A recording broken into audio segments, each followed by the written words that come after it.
Thanks for joining us inside the Dancer's Studio, where we bring listeners like you closer to the creative process.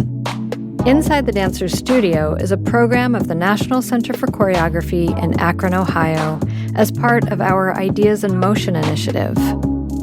This episode was recorded as an ongoing documentation practice with NCC Akron visiting artists in 2023 to 2024.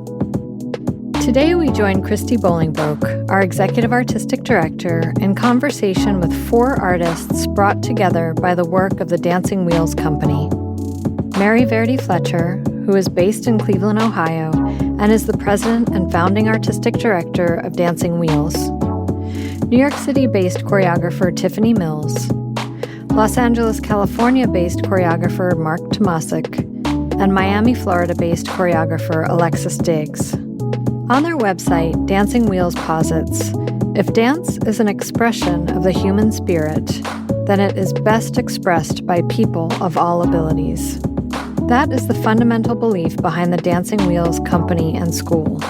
Considered one of the premier arts and disabilities organizations in the United States, Dancing Wheels is a professional, physically integrated dance company uniting the talents of dancers both with and without disabilities. My name's Christy Bolingbroke. For accessibility purposes, I am a tall woman with white skin and reddish-brown hair that is quite long and pulled into a low ponytail to the side.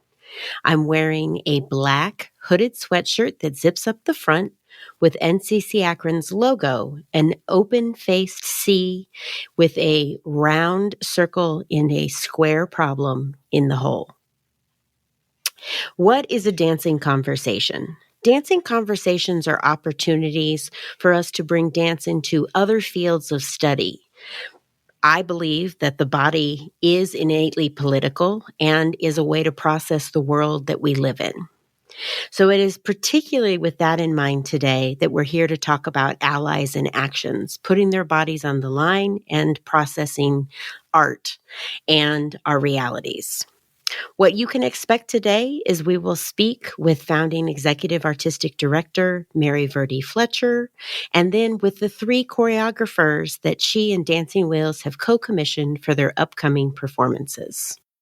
Mary is the president, founding artistic director of Dancing Wheels Company and School. Miss Verdi Fletcher has been the world's first and foremost professional wheelchair dancer, a pioneering force in the development and success of physically integrated dance for nearly 4 decades. Miss Verdi Fletcher created the Multi-Arts Dancing Wheels School in 1990. Attracting students from around the globe, the school is considered the worldwide center for physically integrated dance and arts access. As an educator, Mary has conducted masterclasses and lectures and has consulted with notable arts institutions across several continents. Also a tireless arts administrator and advocate, Mary has helped develop state and national programs for arts and disability service organizations and has worked to help to pass significant pieces of legislation. Her efforts have paved the way for others in their quest for full and equal access. Mary is a recipient of the Cleveland Arts Prize, Ohio Dance Award for Contribution to Dance in Ohio, Governor's Art Award for Arts Education in Ohio, and the Trustee Award for Contributions to Dance from Dance USA.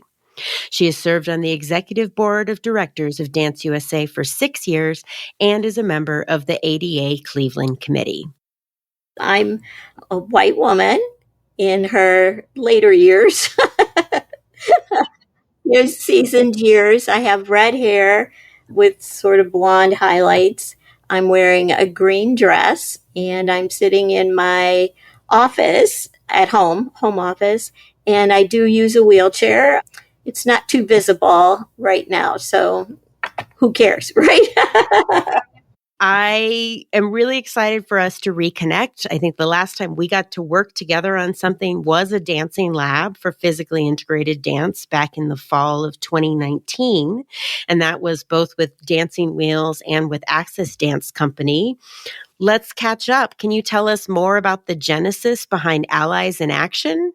You know, one of the things that the organization really prides ourselves on is the inclusionary factor and how we as allies in all the fields are together. That we've had similar things in terms of our quests for equality. People of color, people from the LGBTQ communities and the disabled communities have had to really struggle for their identity and to be contributors to the community. So we felt that this year, celebrating the artists from the LGBTQIA plus community was a way for us to give homage and also to show those connections. So tell us a little bit about how do you identify and select these artists as well? Many times I do research, of course, looking into the field, and oftentimes do referrals.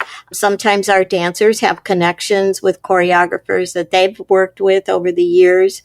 And then sometimes I've just known the choreographer for years and years and years and finally get the opportunity to work with them. Something we talk about often in our creative admin research program. It's all choreography, not just what you see on stage, but the resources, the timing to work with the collaborators that you want, to go to the communities. There's so much of that is not as simple as, great, we just have all the people and relationships, add water and let's go. It's like, no, we're lining things up. You're working with so many different, outside forces and resources too. And in many cases, funding, they look at what are you going to do 2 years down the road, or 3 years down the road. And sometimes I say to myself, I can't just get to tomorrow, I often say that we in the arts are time travelers, because sometimes you are writing about something that you did last year in a report. You're trying to live and perform in the moment. And then you're also dreaming and writing proposals for the future. Right. Yeah, absolutely. And, I've been doing this for 43 years. So I'm like, how many things can you think of to do differently or uniquely? But it seems that I just get this internal feeling sometimes when I know it's right, and it just never leaves me. So I don't know if you call it an intuition or vehicle for artistry, but, thinking ahead, but knowing that it's right as well. I'm curious then, what does the invitation look like in terms of a co-commissioning for an artist? How much time does each artist get with the company? And sort of, do you ask them to create a certain number of minutes? What does that proposition look like?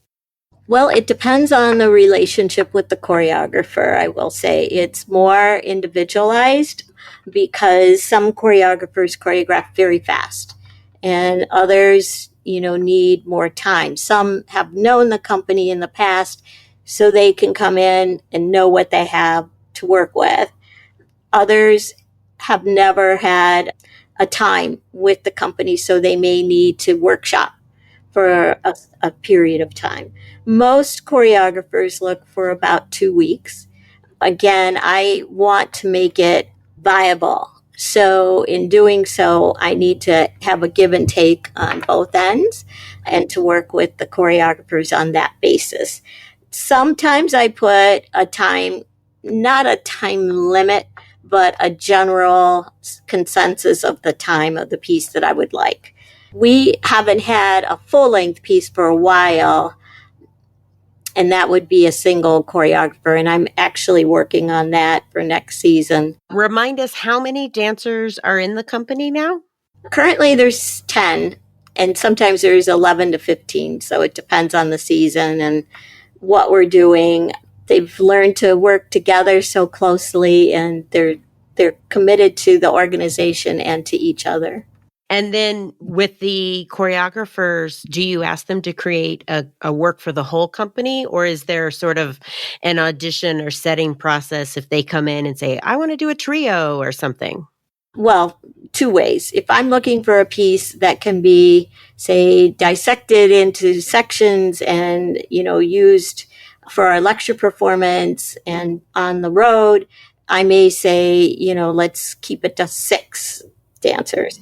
And then the others would certainly learn the roles. Mark Tomasic in particular has made many works that are really great to couple with the information that can be given to our students in a lecture performance form. And that way it not only has longevity, but it offers educational aspects. What I'm also hearing is the value of having a rich repertory so that you're ready for any opportunity that comes up. Right. That's very true. And actually, we're up to 100 pieces in our repertory now. What that reminds me of too, you alluded to the project that we worked on, and that's when we put together a dancing lab here at NCC Akron that was meant to ask a question. Like, here we have the oldest physically integrated dance company in the country, along with Access Dance Company, which also has been a prolific commissioner of new works. And what I was so struck by was that the two companies had not repeated a single choreographer up until that point between the two of you with your robust repertory. I'm curious what you walked away from that experience with, just from your experience being in the body, being in the studio with them, what you carry forward. And of course, I'm still dancing. So I'm not only, that's right, not only an old company, but an old dancer. But yeah, yes, seasoned, yes.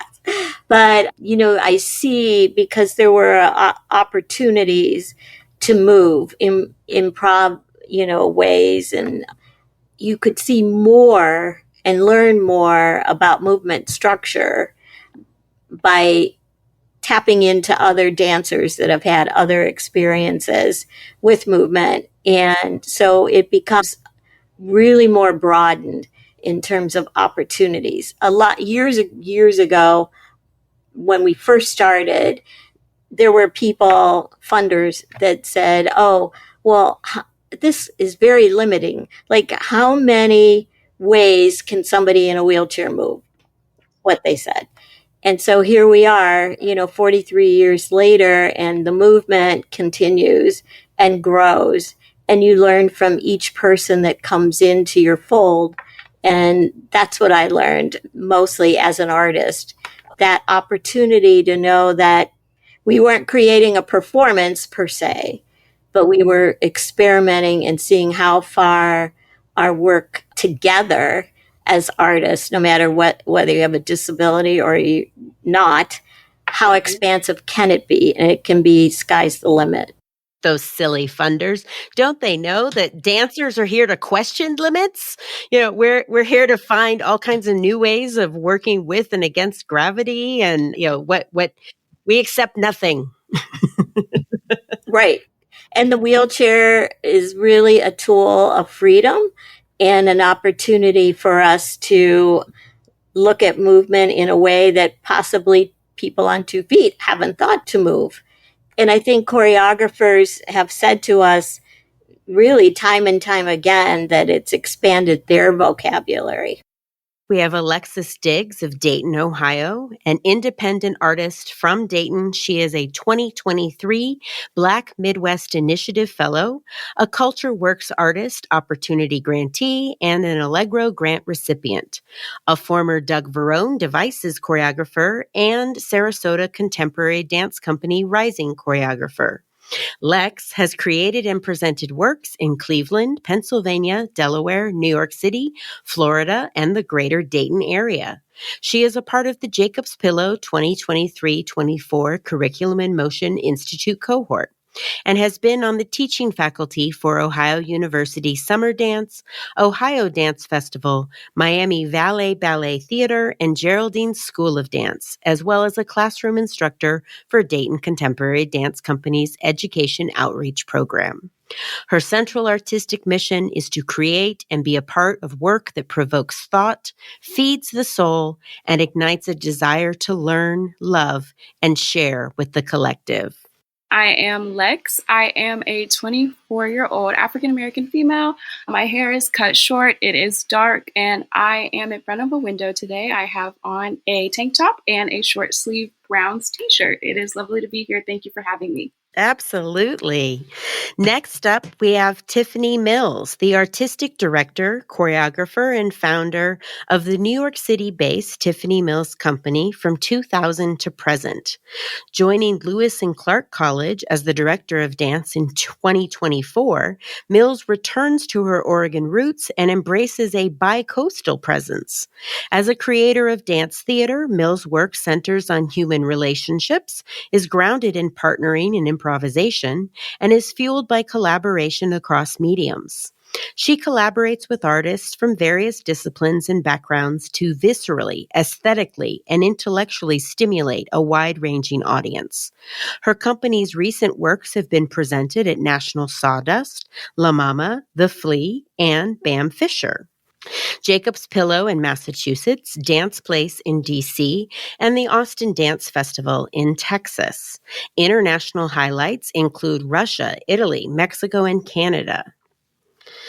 Mills has taught extensively at universities and festivals nationally and internationally. Her company also conducts summer partnering and improvisation intensive and pop-up workshops. Mills received her MFA in dance choreography at Ohio State University and her BA in dance at the University of Oregon Honors College. My name is Tiffany Mills. I am female. I use the pronouns she, her. I have ancestry from Scandinavia, primarily Norway. I have blue eyes, a round face, straight, long, light brown hair, and I am wearing a striped shirt today. It's pink and purple. Yeah, I think that does it. Excellent. I'm feeling the abundance already. But friends, we have one more artist to welcome. Next up is Mark Tomasic from Los Angeles, California, and Mark has danced principal and featured roles in the masterworks of notable choreographers such as Martha Graham, Donald McHale, Paul Taylor, David Parsons, Sean Curran, Mae O'Donnell, George Balanchine, Anthony Tudor, Mauricio Reinro, Fleming Flint, Tally Beatty, and Agnes DeMille throughout his performing career of over 20 years. As a choreographer, Mark has created works for numerous dance companies, colleges, and universities, and has worked extensively in the field of physically integrated dance with the Dancing Wheels Company and School. Serving as artistic advisor to the company, Mark travels nationally and internationally to teach physically integrated dance to students and professionals alike, and is the author of the inclusive dance training manual, Physically Integrated Dance, the Dancing Wheels Comprehensive Guide for Teachers, Choreographers, and Students of Mixed Abilities. Mark's choreographic work for Dancing Wheels has been presented across the United States and internationally. Mark is currently the chair of the dance department of Santa Monica College. At SMC, he has been awarded recognition as Equity Champion and Outstanding Faculty Member of the Year. Mark holds an MFA in dance from the University of California, Irvine. Hey, everybody. It's so good to be here. I am a white male. I have dark hair and a dark beard. I'm wearing black rimmed glasses, and I have a dark grayish, blackish shirt on. So I'd love to start, if we were to go ahead and start back up with you, Lex. I'm curious, where do you begin when making a dance? I can start almost anywhere. It can come from watching movies, reading books, feeling something in my body that feels very good, and identifying a sense of groove. Oftentimes it has to do with some thematic content or lesson that I'm learning in my own life, in which I then bring into the studio. And I try to be very intentional about sharing with the dancers some thoughts and words and language around those experiences, not so that they make the work about that themselves, but that they have something to identify with and then nourish outward from their own experience. I often come with phrases prepared, and so that we can all, meet in the middle with my style and as I'm getting to know dancers. And that is usually a really good way for us to connect. Typically, I come with an abundance of seeds and try to remain open to whichever ones are going to sprout and letting the ones that do not go. There's so much beautifully put inside of that not every idea is going to be fully realized. I could have a whole other conversation about letting go. But I also love how personal that starting place can be for you as a means of maybe why you are an artist and processing, your own journey through this world. That's really lovely. Mark, you've worked on dancing wheels before, so I'm curious, where do you begin when making a dance, particularly if it can feel that you're in very familiar territory?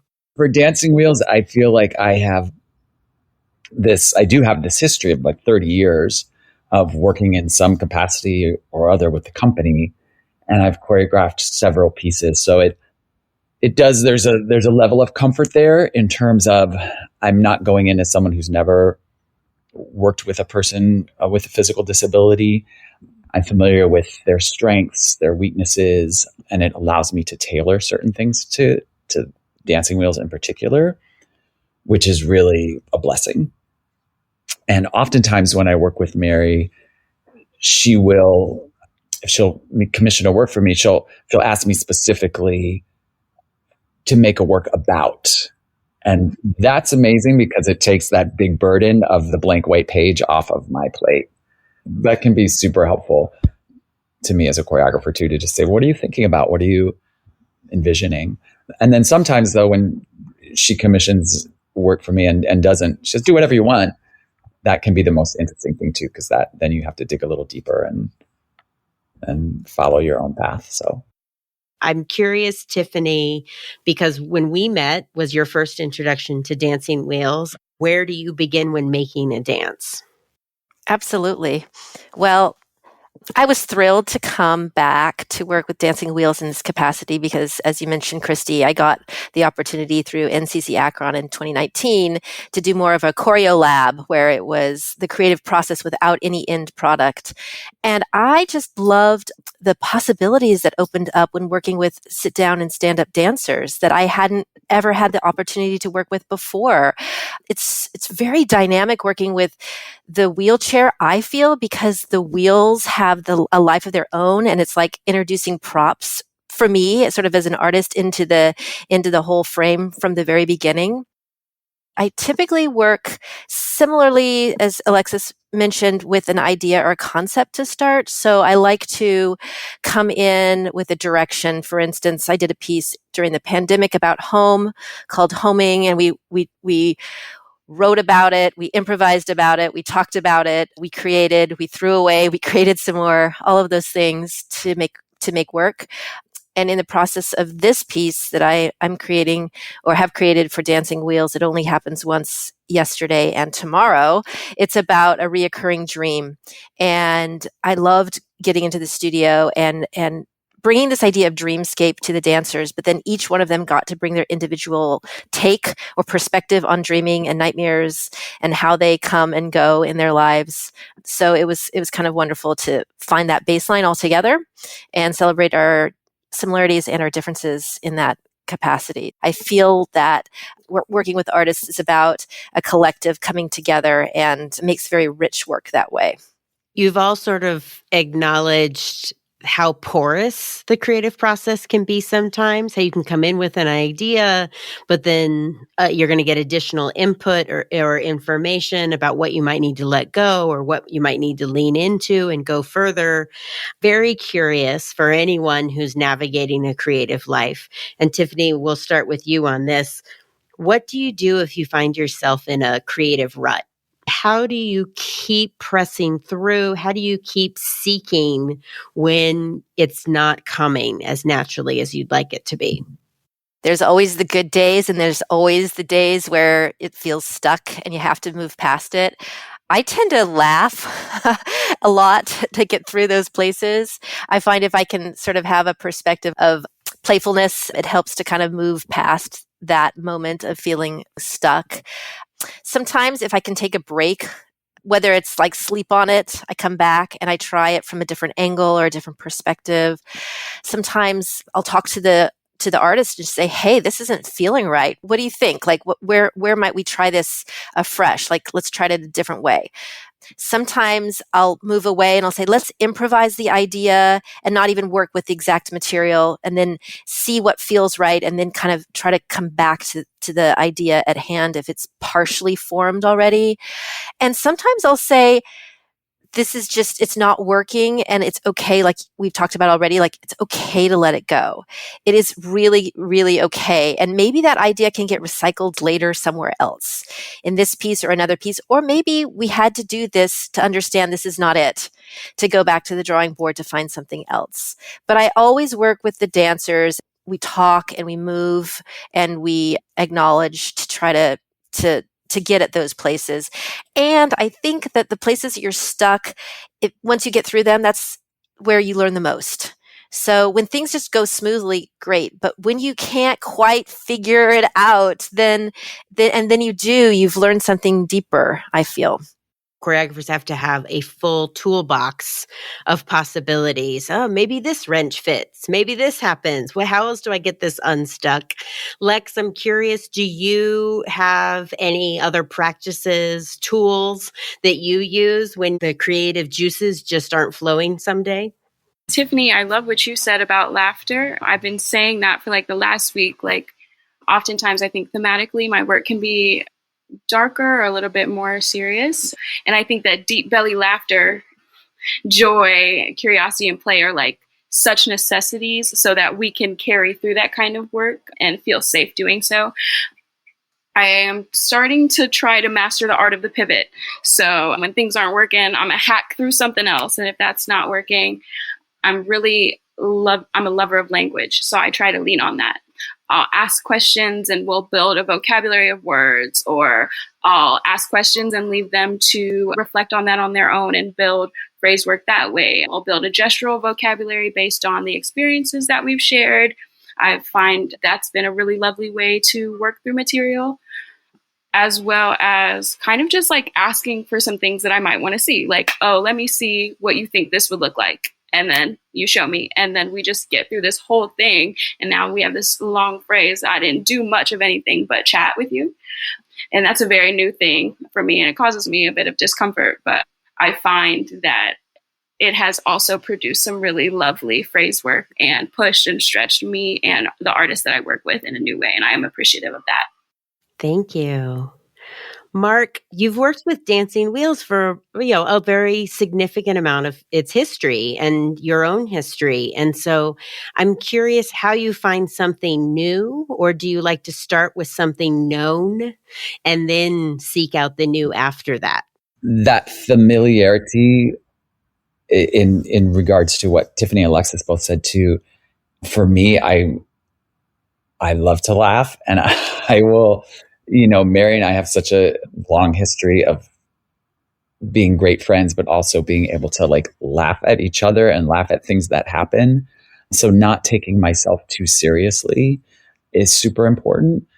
I take my work seriously, but I'm like, we're all just kind of making it up as we go along. To have that kind of history gives me a great freedom. And for this process in particular, because I already knew what it was going to be about. I had the music already established. And for me, that process was this time, especially just thinking to myself, like, we've heard this before of like the statue of David already existed inside the marble, but just being like, this already exists.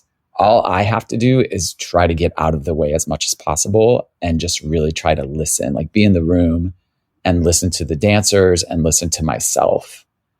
And just trusting whatever, and I was like, whatever impulse, even if it's like the silliest thing, and this dance has some really silly moments in it, but like just trusting that impulse, that intuition, that instinct, and just being like, whatever that is, I'm going with it, and it's going to be okay. I've talked to some people who imagine that like every song has a dance sort of hidden inside of it. And then I often will point out to them that like I have seen a lot of different dance artists make work to the same music, and they're diametrically different interpretations of that music. Mark, with this specific creative opportunity and under the banner of Allies in Action, what does it mean to you to be a part of this year's gala performance? I'm so excited about it. Even though I don't live in Cleveland anymore, I grew up in Cleveland. I came of age in Cleveland. And the gay community in Cleveland was a huge part of my identity I still have so many friends in the gay community in Cleveland. And it was really like how I figured out being an adult within that community. So to be able to come back and be part of a program that celebrates the LGBTQ plus community and allyship it's just awesome. The piece that I'm making is based on a personal story, but it's also just like a celebration of friendship and allyship. So it's just really extra special to share it with the Cleveland audience. I love that. Another deeply personal dialogue to create context for your work. Tiffany, what does it mean to you to be a part of this creative opportunity under the Allies in Action banner? Well, I'm also, like Mark and Alexis, very excited by it and to be a part of it, honored. I think that in terms of Ohio, just as a state, I'm coming back to a place that I spent some significant time as well since I did my MFA at Ohio State. Spent, a good number of years in Columbus. So it's fun to expand now to Cleveland, but it does feel like sort of another home. I touched upon this earlier, but to get to be working with this company, Dancing Wheels, and celebrate integration in the physical capacity, but then also expanding it to celebrate all of these different communities that are coming together under the banner of Allies in Action. I really, truly, as an artist, love each dancer and what they bring to the process and their identity and their sexuality and their cultural background and everything to pour through the choices that they make. And so it was really exciting to think about all these different layers of who we are and how we identify in the room, sort of through the lens of dreaming. But dreaming, I love because it kind of gives you a freedom to be even more expressive because there's a surreal element to dreams and it gives permission to go even further. So I was so excited and moved in our last rehearsal when I got to see a run through and just see how everybody's bringing everything to the table and putting it forth in such a beautiful and honest and raw and vulnerable way. That was inspirational for me to see all these layers of individuality and identity and who you are coming together and then putting it together in this work and finding this community to support these ideas about who we are and how we can express ourselves and how we can have a voice and how we can be seen. All those came to fruition, I feel, through the experience. So I'm just excited to be part of this process and this community to celebrate all these different layers of who we are. Lex, what would you like to share with us about the work that you develop, what it means to be a part of this opportunity? I'm always looking forward to and yearning for this idea of expansion of community. And I think similar to what Tiffany said, there feels like such a sense of home in this piece and with these people and these lovely artists, but it also completely expands my capacity to understand what concert dance is, which I think is extremely important as we continue to evolve as an art form, making sure that we're making space for everybody and platforming identity, which is something that's extremely important to me. I have the opportunity to create work often, but I think this was one of the first times that my identity was one of the most important pieces, which is something that I'm so proud of because I really try to work to make sure everybody has the space to show up fully. My piece abstractly talks a lot about sinuous narrative and this idea that every version of you, every part of your experience is necessary to your story. And so while it's not a through thread of a narrative, it's all of these many ideas and experiences that create space for everybody to show up with every part of themselves that they feel that they want to. Sometimes in pursuit of our liberation, we can often think about the things that have been violent or oppressive. And in the pursuit of our acceptance, we can often think about the things that have been joyful and peaceful. And I think my point is that we need to tell both sides of the story all the time because they deserve to be told. And that was something that I spoke to the artists a lot about. That was what was important to me and why this opportunity was so special. We have a little more time left. I wanted to create some space to offer what questions you may have for each other. I was curious from the standpoint of Tiffany and Lex, your perceptions of working with artists with disabilities. How has that changed from when you came in first to after you completed your work? When I first came into the process with Dancing Wheels and Axis Dance Company for the NCC Akron residency, I was wondering about translation and how much I should try to provide as sort of the guide, as the choreographer for different versions and interpretations of a stand-up versus a sit-down dancer. And through that experience and then coming to work in this project with Dancing Wheels to create a work, I realized that for the most part, dancers are so smart. Like, I don't have to necessarily translate much. I can bring in a task just as I would to my company. And I actually don't have the opportunity in my company to work with sit-down dancers. And maybe in the future I will. That would be wonderful. But going back to this idea of dancers have so much intelligence that if I just bring in a task, that dancers can work it and figure it out. And the richness of their choice is right there. So I work a lot improvisationally to create work rather than bringing in too many movement ideas. I mean, I have preferences. I love weight and flow. I love going upside down and inversion. I love partnering. I love that dynamic sort of momentum-based material, but the dancers found it. So I feel like it's pretty exciting that we all are humans and we all move and we all understand how to create. And there wasn't so much a need to try to say, okay, let's translate it from this to that or from that to this. And I know the dancers have been working in this way for a long time, but for me, I learned something new, that we're just all there together and everybody will take an assignment and create something, and we'll then go from there. Lex, any perceptions that have, since changed? When I first came, I'm someone that really wants to create safe space for everybody. But in this moment, I was worried that I was inequipped. I was worried that I wouldn't speak correctly. I was worried that my awareness wasn't necessarily informative of being able to provide a language that felt inclusive. And I said that from the jump. I said, I'm really happy to be here and I really want to do this work and I'm looking forward to the collaboration, but please correct me, call me in, find a space for us to collaborate so that everybody feels advocated for, safe, and also platformed. As the week progressed, I appreciated how collaborative it was. Per Tiffany's answer, everyone is so intelligent. And so I do bring a lot of phrase work, and it never seemed to be, there was never a hitch. And if somebody needed something from me, they advocated for themselves in a way that also helped me to further advocate for them in a way that maybe I wasn't prepared to do before. But what I will say is I was very appreciative of people's ability to be honest with me, to be open with me. And yeah, it was one of the easiest things in the world because it was such a lovely environment. Alexis, you mentioned in passing, talking about your work, and I never heard the term sinuous narrative. I'm just so interested now. What is that? I'm really restraining myself from looking it up right now during this call.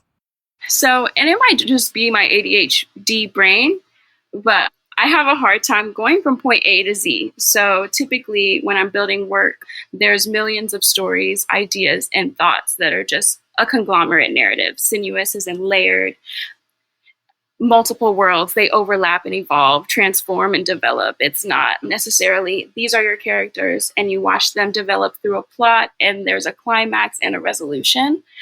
It is more, I'm tableauing experiences from my head or that my dancers have shared with me. And we're just building this world based off of intrinsic experience versus a chronological story. And so when I say I'm a sinuous storyteller, I mean, it is not necessarily flat on A through Z. It's many things. And whatever you get from it is what you were supposed to.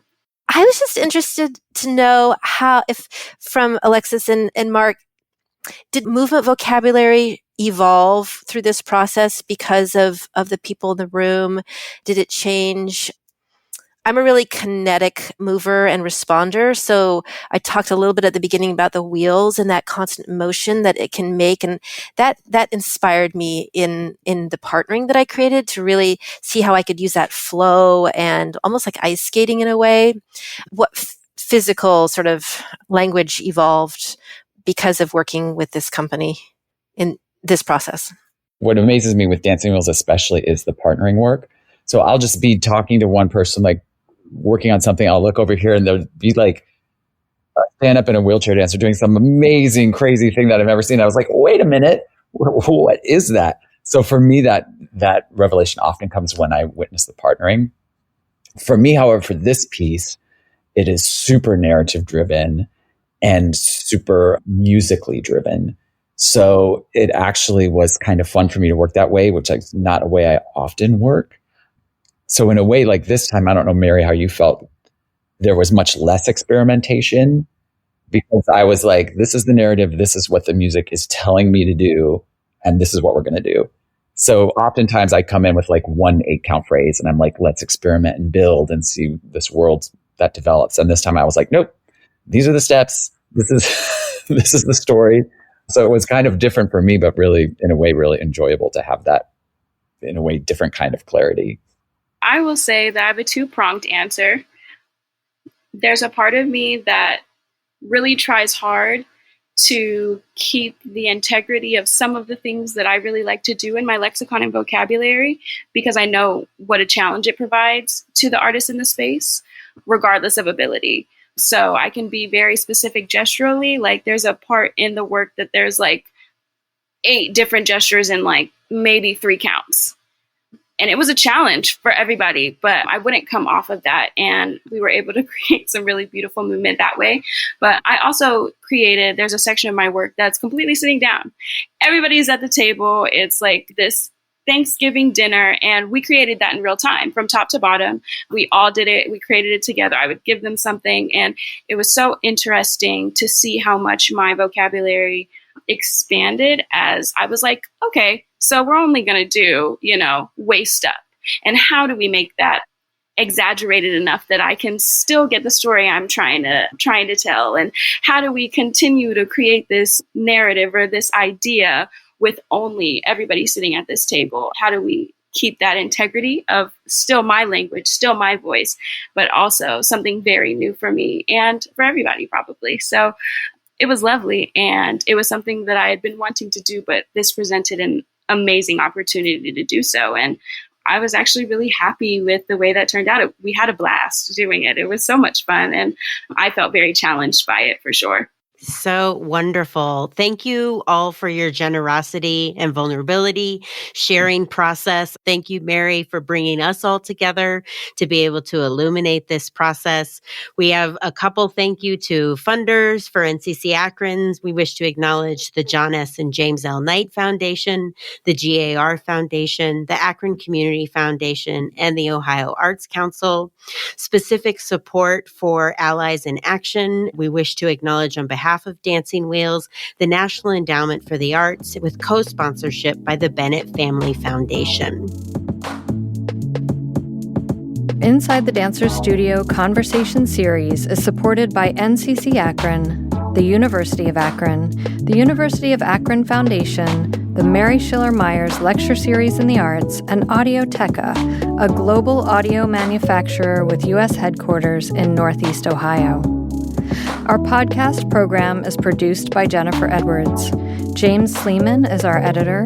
Transcription by Arushi Singh. Theme music by Flaco Torres. Cover art by Micah Kraus.